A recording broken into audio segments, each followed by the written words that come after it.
હિંમતનગર થી માત્ર 8 કિલોમીટર દૂર આવેલ હાથમતી નદીના કિનારે નારદી પેથાપુર ગામના સરપંચ શ્રી પરેશસિંહજી, ડેપ્યુટી સરપંચ મંગલસિંહજી, પંચાયતના સદસ્યો, તાલુકા પંચાયતના સદસ્ય જયેશભાઈ અને એની બાજુના ગામના સરપંચ શ્રી સત્યશાબેન ની હાજરીમાં સરપંચ શ્રીએ ખાતરી આપી કે અમે ગ્રામ પંચાયત દ્વારા ઠરાવ કરી દે આવેદન પત્ર તાલુકા સદસ્ય, જિલ્લા સદસ્ય, ધારાસભ્ય, સંસદ સભ્ય, મામલતદાર, પોલીસ સ્ટેશન, ડીએસપી કચેરી, કલેક્ટર કચેરી, ડીડીઓ અને ગાંધીનગરમાં ગવર્નર શ્રી, મુખ્યમંત્રી શ્રી, વિકાસ કમિશનર અને પંચાયત સચિવ આ તમામને આપવામાં આવશે. કારણ કે ગામની ગૌચરની 93 હેક્ટર એટલે કે 230 થી વધુ એકર જમીન અને એ સિવાય ગામ તળની અને ગૌચરની બાજુની સરકારી ખરાબા અને પડતરની જમીન આમ કરીને 500 એકર થી વધુ જમીન કલેક્ટર શ્રી દ્વારા કોઈ વ્યક્તિને આપી દેવામાં આવી છે. ત્યાં રાધે ફાર્મ, રાજુભાઈ પટેલ એમનું બોર્ડ મારવામાં આવેલું છે. કોની મંજૂરીથી કરોડો રૂપિયાના વૃક્ષો કપાઈ ગયા? સાબરકાંઠા જિલ્લાના વન અધિકારી DCF, deputy conservator of forest,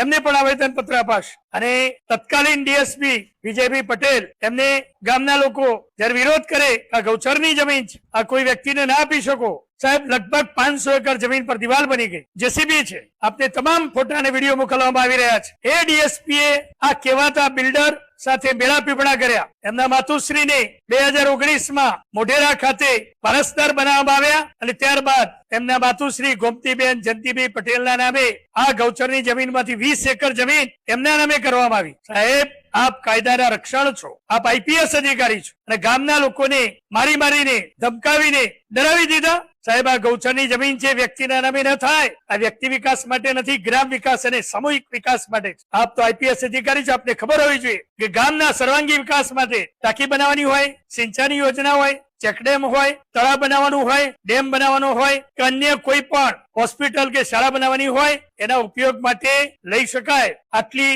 250 acre જમીન એક વ્યક્તિને ન વેચી શકાય. આજે આ ત્રીજા માલિક છે. સાહેબ, કાયદો છે ગૌચરની જમીન કોઈ વ્યક્તિના નામે ટ્રાન્સફર ન થાય, કોઈ વ્યક્તિ વેચી ન શકે. અત્યારે ખેડામાં ડીએસપી છે. સાહેબ, જવાબ આપો. હાઈકોર્ટમાં રીટ થશે ગ્રામ પંચાયતના ઠરાવ દ્વારા. આની અંદર પોલીસ સ્ટેશન, ડીએસપી, કલેક્ટર, મામલતદાર, ટીડીઓ આ બધા જ જવાબદાર છે. ગાંધીનગરમાં ગવર્નર શ્રી, મહેસૂલ મંત્રી, મુખ્યમંત્રી શ્રી, વિકાસ કમિશનર અને પંચાયત સચિવને લેખિતમાં ફરિયાદ થશે અને આનો ન્યાય કરવામાં આવશે. કેવી રીતે જંગલનો નાશ થયો, વૃક્ષો કપાયા, જેસીબી આવ્યા, સમથર જમીન થઈ, પૂર્ણી થઈ. આ બધું માત્ર ડીએસપી અને કલેક્ટરની રહેમ રાહ હેઠળ જ થઈ શકે. અને નારદી પેથાપુર ગામના લોકોને ગુજરાત જન કલ્યાણ સેના અને આંતરરાષ્ટ્રીય માનવ અધિકાર રક્ષક દ્વારા ન્યાય આપવામાં આવશે. જય હિન્દ, જય જય ગરવી ગુજરાત.